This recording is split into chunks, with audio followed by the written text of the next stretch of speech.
Prashant Kabra. I'll be moderating this panel titled Unlocking Trends in RE Financing. I'm in a pretty impressive company. These gentlemen write big checks for a living. So now that I have your attention, we can begin. As I look at the current state of RE industry, we are in straight 11 quarters of residential growth. Office demand is at an all-time high. By the end of this calendar year, we'll be clocking a gross absorption of more than 60 million square feet. Domestic consumption is driving high footfalls, turnover in all real estate malls and retail centers in the country. Logistics and industrial is seeking tremendous amount of capital from all global investors. Hospitality sector is probably trading at the highest earnings multiple ever. If you look at the new economy segments, data centers, living, whether student housing, co-living or senior living, they are no longer alternatives. They are seeking a fair share of capital allocation pie. Now, all of this combined today is contributing, the real estate industry is contributing about 7.5% to Indian GDP, which is slated to double by the end of this decade, which basically means there will be a huge demand for debt, capital, not just in terms of volume, but also on innovation. So with this backdrop and horizon, Sunir, if I can start with you, how are you looking at the industry currently? Are you as optimistic as I am? Are you seeing any changes in trend on the ground? Just look forward, look at the audience, see the empty chairs. It will tell you how optimistic we are about this industry. I don't think any one of us sitting up here is really required. It's the sales which is driving the industry and the cash flows at the moment.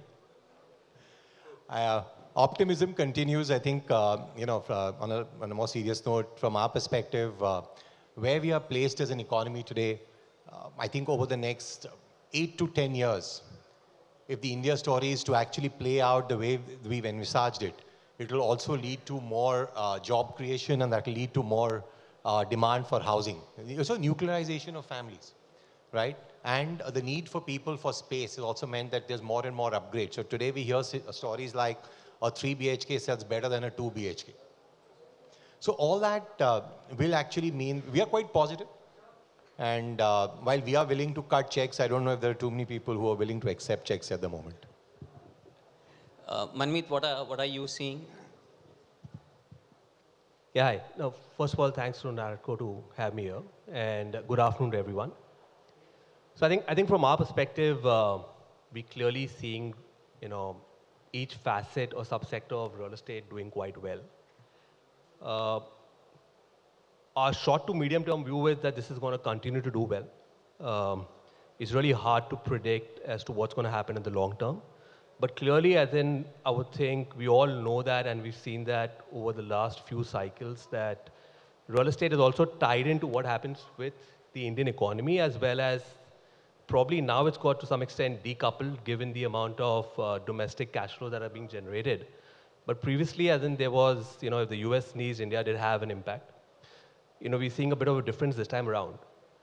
So in our view, medium term sectors seem to be doing quite well.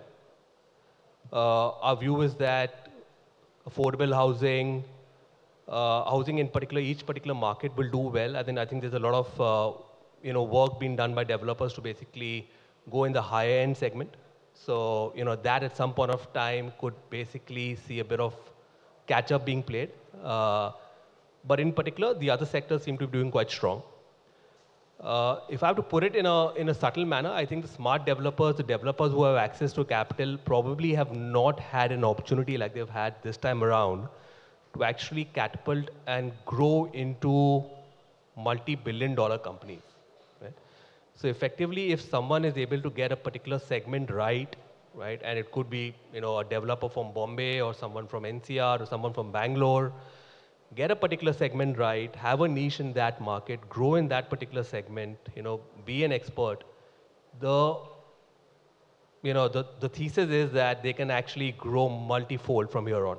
Okay? So maybe I'll just stop over there, but maybe you can continue. So just as a follow-up question, basis this in your portfolio, are you seeing a rejig or is predominantly everything driven by residential still? Are you seeing more share on commercial? What about data centers? What about some of these new economy segments?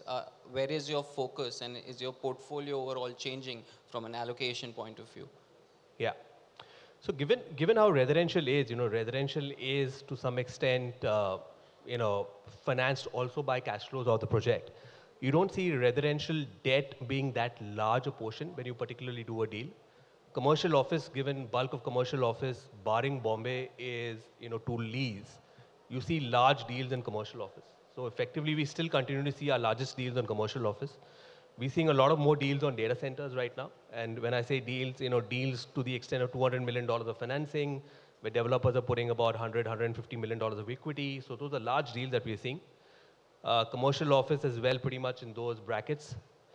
Residential, on an average, we see smallish deals to that extent, but we do a lot more residential deals than we'd be doing data center and office deals in particular. But I would think the mix is pretty much the same, but we're doing a lot more residential deals than we did previously. Understood. Sunir, and if I can come back to you, you at the beginning you made an observation on strong residential sales, right? Which would basically mean a lot of sanctioned capacities lying unutilized. Are developers coming to you and seeking any innovative structures? I'll tell you, the large need for capital actually comes at the early stage of the project, right? When lands are being bought, deposits are being paid, in a Mumbai kind of a situation, if the premiums or the FSI payments need to be made. As a housing finance company, we have slightly more flexibility to be able to go in at that early stage when the money is actually needed. So if we were to look at our portfolio is pretty balanced, with about 1/3 each in early stage, mid stage, late stage. But we see increasingly higher demand at the early stage. There are solutions possible to such needs of projects. Would you? Just adding on, I mean, sorry, I just jumped in, right? But just given RERA, now where we are, we can't do that much of innovation in terms of capital structures, etc., right? So which is great as well, right? I mean, hopefully we will not see what was happening way back in 2006 to 2008. So now it's more rationality. But yes, there's a lot of innovation which is happening on the product side from the developers, right? So that's interesting. But sorry, go ahead. No, thank you. Saurabh, if I can bring you in, and since he spoke about innovation as an AIF, and you've been running a very successful business for a very long period of time, it's been built at the back of really backing some of the top developers. What is your view? Would you continue your exposure limiting to the tier A developers, or there is a view now that more and more consolidation as we are seeing in the market, there are these niche operators who are micro market focused, who are product focused, and they've been pretty sincere on delivery, right? Is there more exposure that is being driven to this segment? Yeah, so I think you're absolutely right. Markets are doing well. So there is the ironical thing is, as an investor, the major complaint from any of us is the money is coming back far faster than we are able to deploy. That's the general issue, if I were to say, at hand. But for the strategy that we are operating in, we typically operate only in the pre-approval or the growth capital stage, so to say, right? So we are an unintended beneficiaries of the cycle that we are looking at, because the raw material is land, right? And if developer is selling so well, naturally they don't have any inventory to sell for the next year. Inventory overhang at India level is sub 12 months. So for most of our developer partners, that number could be anywhere between 3 and 6 months, right? So, and we all know India is a complicated market.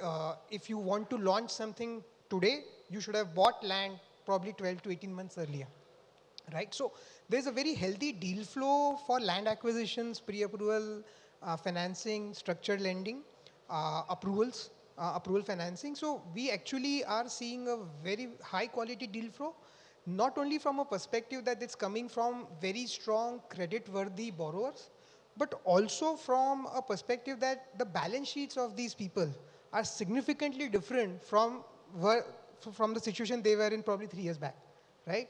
The LTVs are healthier, surprisingly, right? Because everyone is saying that, okay, I have enough cash flows available, I have an ability to possibly put in instead of 25%, 30% upfront, but can you sweeten the structure for me? So people are willing to put more money on the table, but then they are saying, okay, give me more flexibilities. And according to the flexibilities and according to the stage, of course, the returns are slightly higher. There's a misnomer that we only do tier 1. Tier 1 is very, I think, subjective definition. What we look at a developer is ability and intent. Till the time those two parameters are met, it doesn't really matter if you're in the business for 15 years or 50 years. We love people who are actually selling. Naturally, everyone is selling now, but given large part of our investments have happened between 2012 and 20, very tough time for the sector, we have a very strong bias for people who are focused on sales and collections. And the way the market has been, there's a lot of consolidation. Naturally, as a byproduct of that process, most of the players in our portfolio, though we started with, were probably smaller. Today, in various terminologies, may probably set into that top tier definition. Absolutely. Saurabh, if I can continue with you, in your portfolio, and since most of the audience here will be MMR based, so slightly putting you on a spot, the split between, let's say, MMR and outside is what? So MMR, of course, is the largest market in the country by value. We have had a mixed experience in Mumbai metropolitan between 2012 and 15-16. But of course, things changed after that. We are very bullish on the way the markets are. In fact, from a portfolio, direct to answer you specifically, about 30% of our portfolio is dedicated to the Mumbai metropolitan region. And why not? Because the kind of sales that we are seeing, the kind of volumes across segments, it's not only luxury, that's doing very well, luxury, mid-income, anything you're launching, at least from our portfolio perspective, we are seeing very strong footfalls across developer size, across markets. And naturally, the requirement of capital is also far higher in a city like Mumbai than other cities. So Mumbai remains our top priority in terms of cities apart from Bangalore. No, great. And just last month, JLL had come out with this debt report, and we had mapped out loan sanctions in the last 6 years. So almost 10 lakh crore, right? And 40% of that was in MMR region. So fairly robust, strong market. Virender, if I can bring you in, you guys raised this fund, solving special situations, last mile funding, and those times were fairly different, right? However, how was that experience? What were the challenges sort of one faced during that time? And any learnings, once we've seen this whole cycle? Sure, thank you. I'll take a 30-second divergence before I get into my monologue. I'll talk you through a 25-year story, and it's pretty interesting to have us. So Manmeet and I started college together, 5 years, same college. We went to CA together. We used to sit on the last bench of J.K. Shah classes. Both of us were, struggling through our chartered accountancy. We almost cleared it in the same attempt. He got into real estate a little bit earlier than me. We worked as me developer, he investor, me consultant, he investor, both in the investor side. So great, 25 years of being together, and great to be sharing the dais with all of you all. And thank you, NAREDCO, for having me over. Yes, okay, great. Back to the business, right? So yes, the Swami has been a really fun story. Challenges, yes, there have been a certain amount of challenges. So Sunil was, mentioning that yes, the markets are looking extremely buoyant, and I completely agree with you. Our experience of being in the top 7 cities has been fantastic, right? So if we could underwrite a Dwarka Expressway at 5,100, today we can easily underwrite it at 7,000, right? If we could underwrite Sector 32 Noida at 3,300, today we are very confident of underwriting it at 6,000. So, right, that's how buoyant it's been. Um, can we across the country, can we, paint a single stroke? It's not the same, right? Um, in certain tier 2 cities, we haven't seen the same kind of demand which we have seen in the top 7. So say for example, if you look at a Jaipur, you have to be very cautious, right? You have to be very cautious in terms of what kind of demand you see. Similarly, if you look at Rohtak, if you look at Kota, if you look at Nagpur, so all of these cities didn't see the same amount of vibrancy which the top 7 cities have seen. So that's been one of the concerns, right? In terms of other challenges, so we saw through a lot of transactions, right? We saw through 1,600 plus transactions. We finally did due diligence on 350 of those because obviously we didn't have unlimited amount of capital. We had a very limited amount of capital. But I think it's easier to underwrite a transaction when you have entered it ground up, right?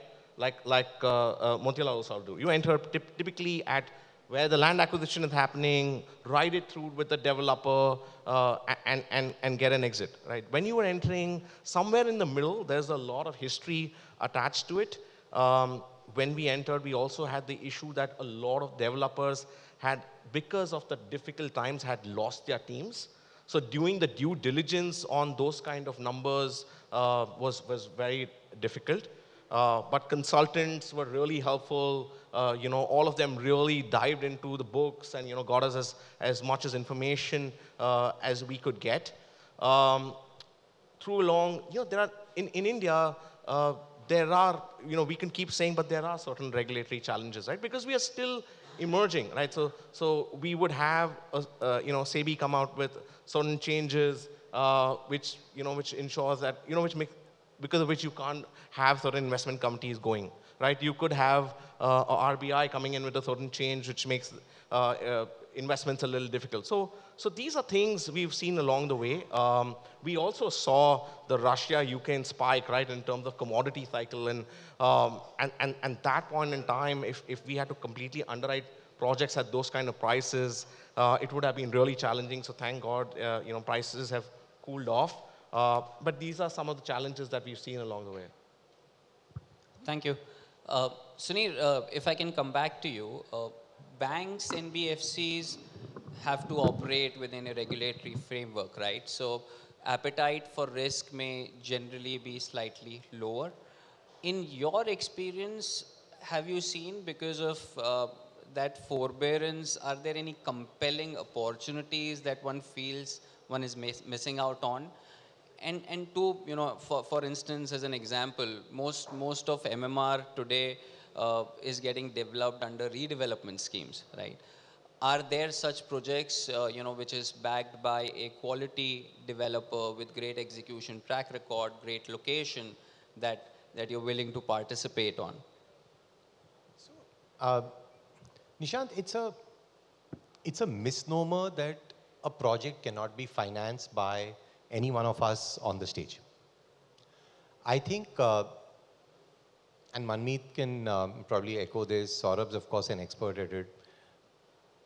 The regulations are there from only one perspective. Regulations do not want the developers or us as lenders to indulge in speculation. I think it's a one single philosophy that's followed. Today, the regulations permit an NBFC or an HFC to even fund land, right? Unlike Saurabh, we may not be able to do it pre-approval, but nothing stops us from going in and making the challan payment. right? So today developers understand it as well, where AIFs are not really available or partnering the developers. The developers at the time of land acquisition or signing up for the land build in structures which allow them to pay at the time of approval. That allows HFCs and NBFCs to step in. So is there a compelling opportunity? I think the opportunity is massive. If I go by the same report that you alluded to some time back, it says over the next 4 years, we are going to need about 10 lakh crores in this industry, and there's going to be a shortage or a shortfall of 1,50,000 crores. So I'm not worried about that 150, I'm worried about the remaining 850, right? I'm sure there are, Manmeet, through vehicles he may have, may be able to participate even in land. May not be at an early stage, at a time stage. If you want early stage, then you have Saurabh right next to you, and we are a little further away, right? So, no, there's no compelling opportunity. We cannot, we go in with partners. We go in with AIFs who can then fund that part of the finance while we do the rest. Understood. Manmeet, your views on this?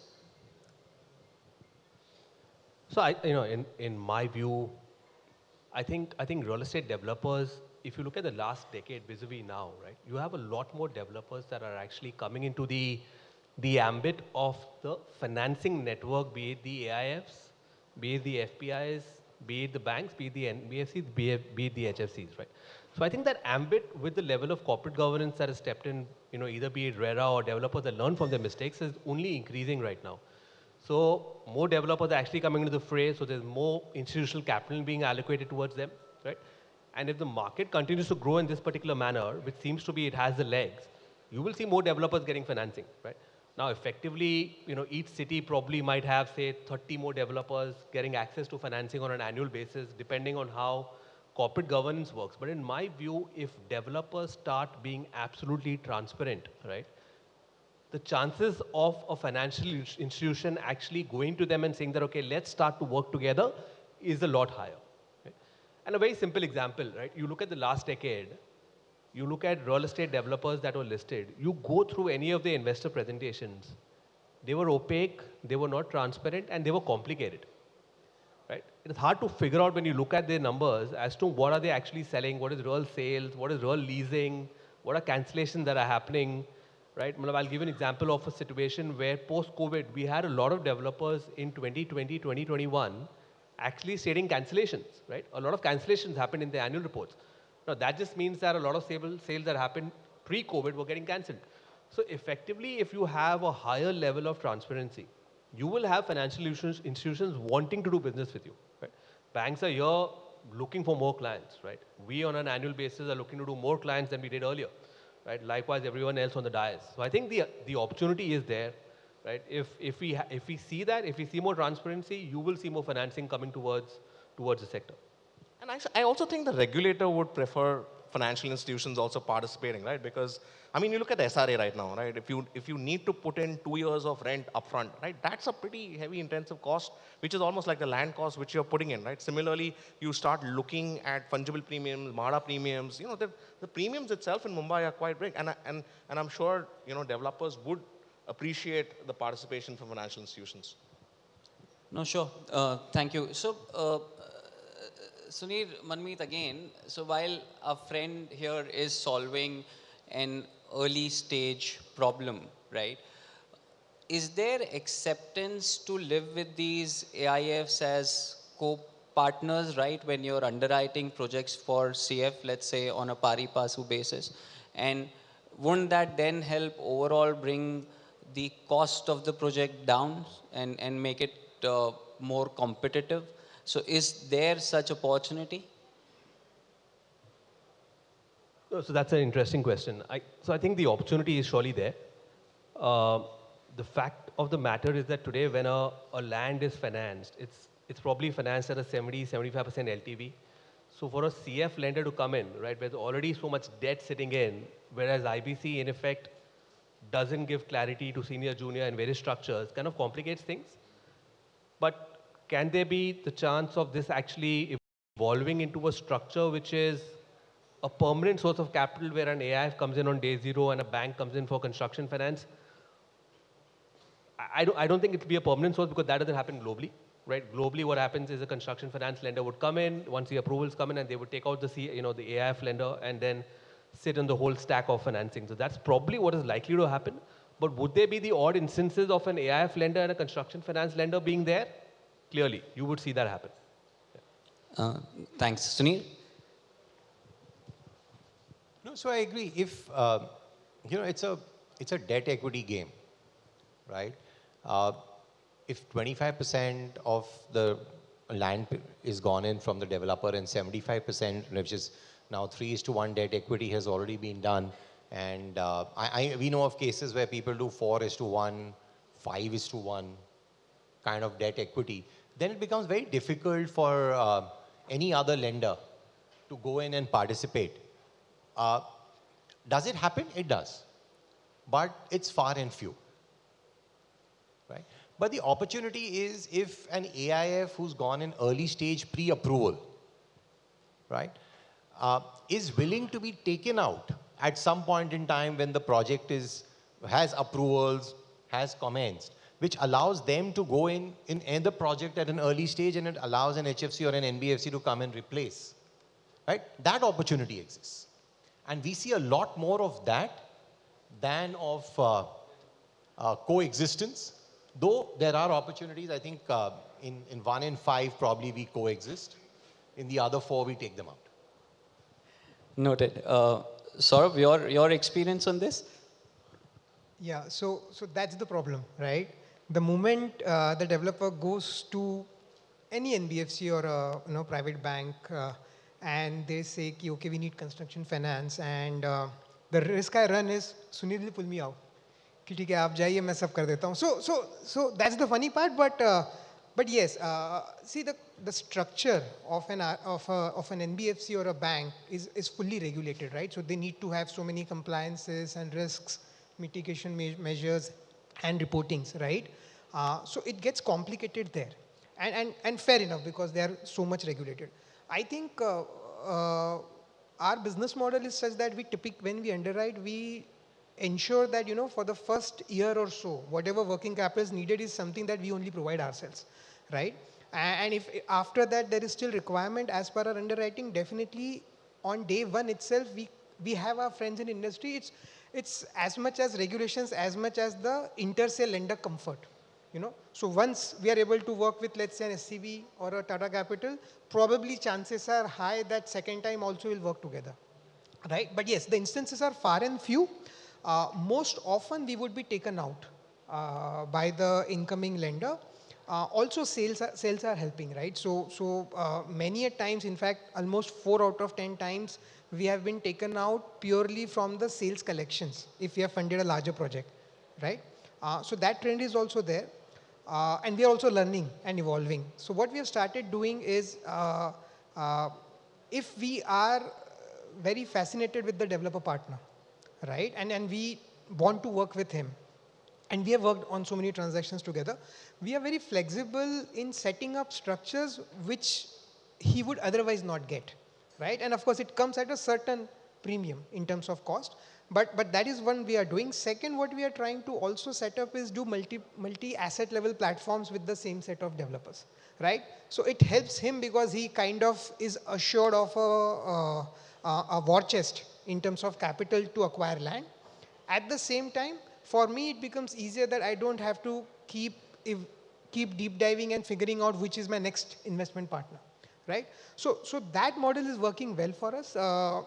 But definitely we have multiple times we have been able to coexist with a lender together.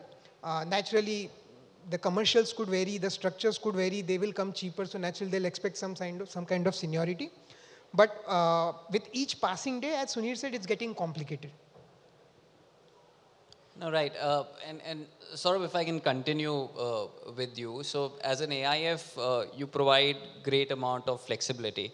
Now, one of the feedbacks generally when you talk to most developer promoters are that the return expectations are fairly aggressive.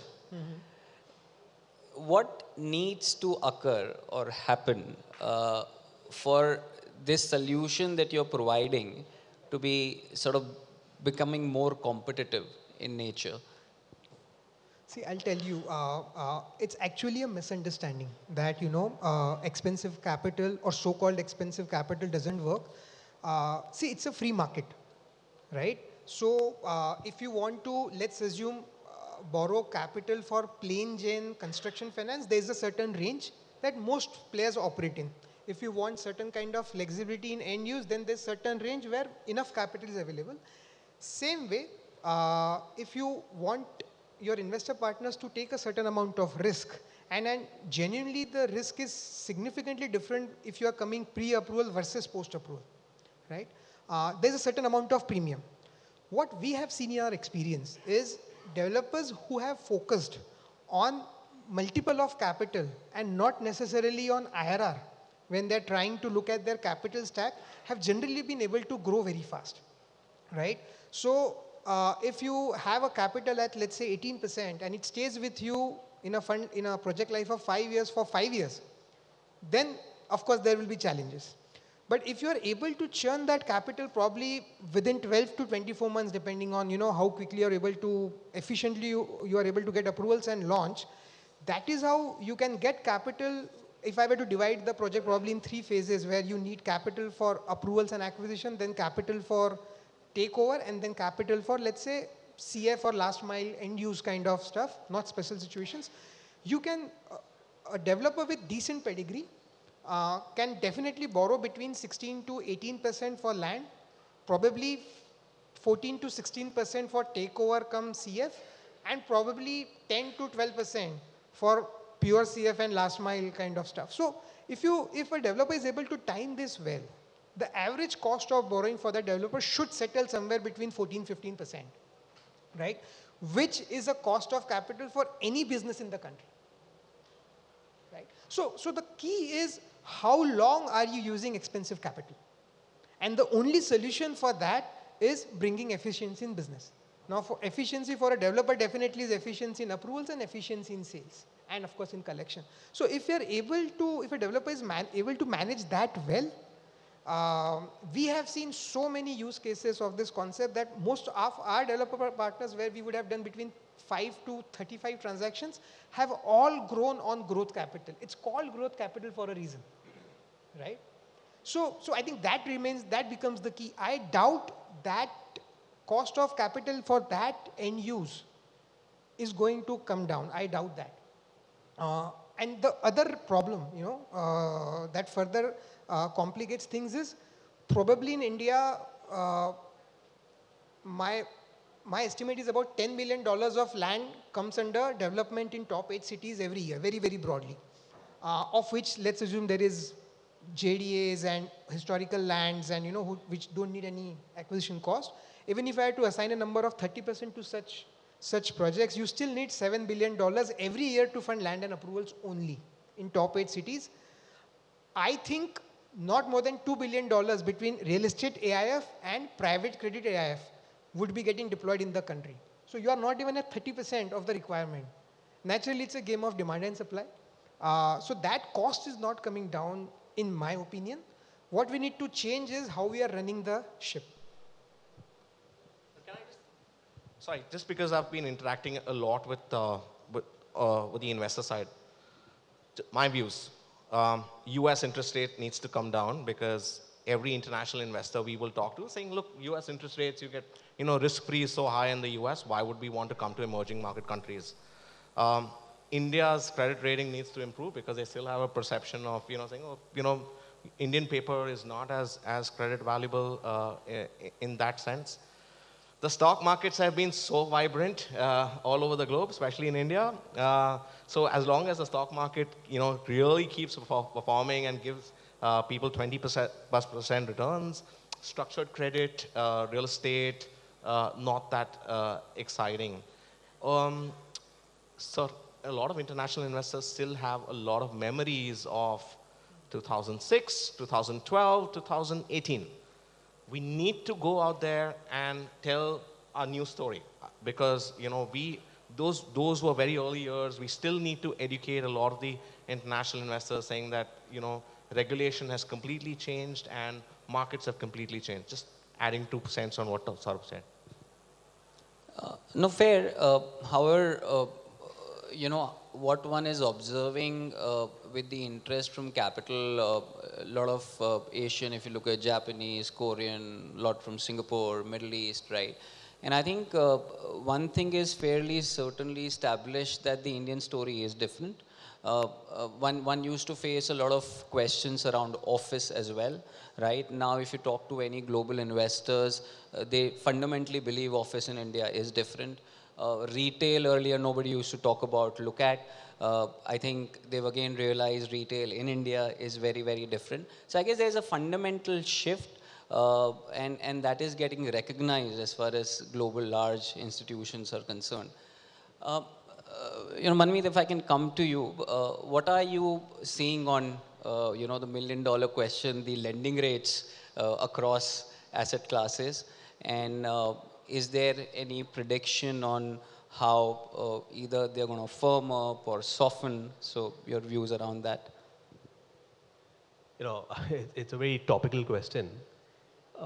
In effect, if you look at it, rate cuts are due to happen, as in we're expecting one in the US in September. I was just talking to someone at the start of the conference, and we were discussing about the US fiscal debt. US has $35 trillion of fiscal debt, and at a 5% interest rate, that's 1.75 trillion of just interest payment that they need to roll over every year, right? So effectively, the US economy is not growing to that extent that it can actually, sustain that level of it.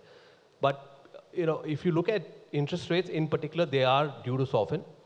But if I have to look at the trajectory of what's happening to Indian banks, deposits really haven't come into banks given how well the stock markets have done. Money is going into other sectors, be it real estate, be it mutual funds, be it other forms of capital. Now, given that, we'll have to see how to, as given where CD ratios for banks are, credit deposit ratios for banks are, whether banks are in a position to actually pass it on when the rate cuts actually happen. So, in effect, all the banks are increasing deposit rates. It's evident. You saw HDFC Bank doing it after a lot of time. ICICI has done it. SBI has actually taken up its rates. So, it's going to be an interesting time when actually rate cuts do happen. They will surely happen, given it's going to happen in the Western markets. The Bank of England did it last month. We've seen the US make a lot of noise on rate cuts. India will happen. I think they're tracking inflation very closely. But seems to be that it's going to happen at some point of time pretty soon. Whether banks are in a position to pass it on, we'll have to figure it out. I think that's a question which probably only time will tell. I see we have about 2.5 minutes left. So for closing remarks, if I can ask each of you, so what are the top 2 risks and opportunities that you see in immediate future, in the real estate lending landscape? So Manmeet, if we can start with you and then we can cover. Okay, maybe given we're ending, I'll just have a short story, for everyone. So the Indian market is doing so well, residential market's doing so well. At some point of time, I used to travel a lot to Dubai in the last cycle. And at that point of time, during lunchtime, I had a lot of colleagues actually going out and I used to ask them, where are you going? They're saying, we're going to actually look at some apartments. So they used to go and stand in the line and fill forms and pay the token. It would take them 3 hours in the line because that was a queue to actually buy an apartment. They would actually go at the back end of the line and send the form at a premium. So that is how well, residential real estate can do. And, obviously India is far away from that. But, just touching about that on a lighter note. But the risk is that the sector is doing so well, and effectively at some point of time, supply could catch up, especially on the residential real estate side. So that's something that I would think that we need to be careful on. I think the opportunity for banks in particular, or for, maybe if I can speak about everyone, is that, once corporate governance increases, transparency increases, we are of the view that we probably want to widen our umbrella to a few newer players who we can look to provide capital to. So I think I'll probably just touch upon these 2 points here. Thank you. Sunil? From our perspective, I think the opportunity is the India story. the economy is set to grow even further, and there will be a lot more opportunity that will come for each one of us in this room, from developers to lenders to advisors, consultants, suppliers, everyone. That's the plus point. I think the only risk that we see is over exuberance. We are seeing some very aggressive land deals happening at prices where if there was a 10% correction in the selling price, it may all go back to remembering what 2006, no, what did you say, 2006, 12 and 18, right? And that's what we fear. I think that's a risk we are trying to see how to mitigate at the moment. Birinder? Just adding to what Sunil said, big part of the India story is the infrastructure story. And every dollar spent on infrastructure creates so much opportunities to do some great amount of real estate alongside it with a lot of interesting smart cities which can possibly come up. And I will add to something what Manmeet said, in terms of the risk. I'll take up, he said Dubai, I'll say Abu Dhabi. I was at Abu Dhabi. I saw a 1 lakh square feet, 100,000 square feet development, commercial development going up. I asked them how much time did it take up to completely get this up. They said within 12 months the entire structure was up. They were already doing finishing, right? Can we do that in India? Can we really focus ourselves on the execution? Can we actually ensure that we are delivering what we are committing to? That's a big challenge for all of us.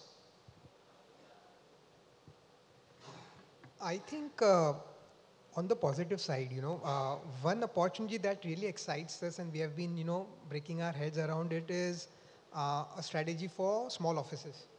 Because of the way India story is, everyone is focusing on big bucks, at least 1 million square feet kind of development. So I think that is an asset class which everyone is warming up to, both from an end use perspective and investment perspective. So I think that is a great opportunity. At least I would believe if you could do a city center, small office kind of a development, great opportunity. On the risk side, I genuinely feel I'm worried on the scale of development, per project. So genuinely people who are developing between, let's say, 3 to 5 lakh square feet projects on an average have suddenly jumped to probably 1 million to 1.5 million square feet, thinking and hoping the volumes continue. So if the volumes drop by any chance, that could mean an extended cycle, which also means working capital gaps. And second working capital gaps issue is around, specifically because we are sitting in Maharashtra, now with UDCR implementation, unlike Mumbai players, Pune players don't understand that, what kind of cost they are going to pay over a period of time, every quarter, every half year and every year. So things like those, where industry or that city is not mature enough to appreciate or hasn't seen that kind of slowdown could actually create some kind of stress. That is the risk that we see. Of course, till the time the volumes are there, the party is on. And hopefully, if prices support, those gaps will not come up. And you mentioned offices. Is there a plan to raise an office fund? We are trying to, but what is happening is, given the way equity markets are, not only from a real estate developer perspective, but in general, the returns don't stack up. For any asset class, forget real estate, for any asset class, the returns don't stack up if someone who is invested recently in the last 3 years in stock markets would have made a lot of money. We all understand, I come from a company which is, whose bread butter is equity broking, but people have started believing that purely from stock markets and futures and options, they can make disproportionate returns, probably 50% plus annually. And that is what has happened. So I think today may not be the great time because the market is not apt enough to raise, but possibly in 6 months. But by that time, we will have a strategy ready. Great.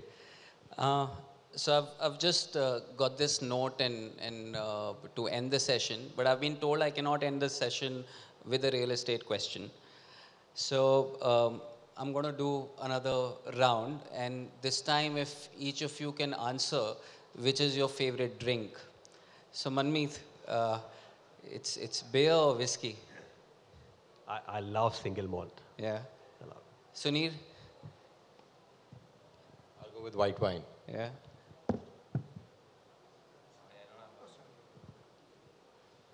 So for someone who was a teetotaler till age 40, that's a pretty interesting question. But yeah, I only started drinking like a few years back, but I would go with beer for now. मुझे अभी तक जरूरत नहीं पड़ी पीने की. So I am also a teetotaler, so nimbu pani for me.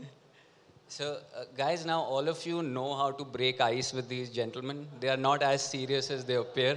So, I think on that note, we'll wind up. Thank you so much. Thank you. Thank you.